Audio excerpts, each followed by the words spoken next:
ত্রয়োদশ জাতীয় সংসদ নির্বাচনকে সামনে রেখে 11 দলীয় ইসলামী ডানপন্থী জোটের আত্মপ্রকাশ রাজনীতিতে নতুন হিসাব যোগ করেছে। কিন্তু জোট ঘোষণার পরও সবচেয়ে গুরুত্বপূর্ণ প্রশ্নটি রয়ে গেছে অমীমাংসিত। কে পাবে কোন আসন? মনোনয়নপত্র প্রত্যাহারের শেষ সময় 20 জানুয়ারি যত এগিয়ে আসছে ততই বাড়ছে চাপ, সংশয় আর নীরব দর কষাকষি। জাতীয় প্রেস ক্লাবে জামায়াত আমির ডক্টর শফিকুর রহমানের ঘোষণায় 10 দলীয় জোট দৃশ্যমান হলেও ভেতরে ভেতরে চলছে কঠিন সমীকরণ। জামায়াত শরিকদের জন্য প্রায় 110 আসন ছাড়তে রাজি, এমন আলোচনা থাকলেও তা এখনো চূড়ান্ত নয়। বিপরীতে 300 আসনে 600-র বেশি প্রার্থীর মনোনয়ন জমা দিয়ে রেখেছে দলগুলো, যা স্পষ্ট ইঙ্গিত দেয় শেষ পর্যন্ত কে ছাড়বে কে থাকবে তা এখনো অনিশ্চিত।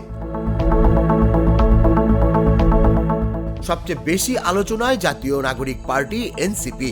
সামাজিক মাধ্যমে ছড়ানো 10 আসন গুঞ্জন উড়িয়ে দলটি 30 থেকে 35 আসনের ব্যাপারে আশাবাদী। দলীয় সূত্র বলছে অন্তত 25টি আসন প্রায় নিশ্চিত। জামায়াতও এসব আসনে নিজেদের প্রার্থী সরিয়ে নিচ্ছে, যা ভেতরের সমঝোতার শক্ত ইঙ্গিত। অন্যদিকে ইসলামী আন্দোলন বাংলাদেশ চাইছে ইনসাফ ভিত্তিক সমঝোতা। শুরুতে 120 আসনের দাবি এখন নেমে এসেছে 70 আসনে।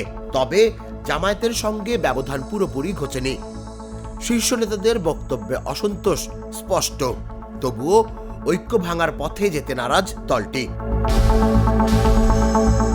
জোট নেতাদের ভাষায় সংকট নয়, আলোচনাতেই সমাধান।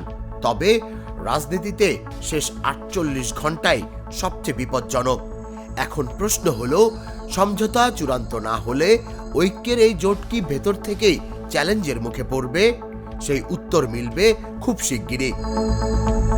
তুষার ইসলাম, জাগো নিউজ। গ্লিটারের টুইন লেমন ও অ্যান্টিব্যাকটেরিয়াল ফর্মুলা বাসনকে চকচকে জীবাণুমুক্ত করে আমাদের দেয় গ্লিটার গ্যারান্টি।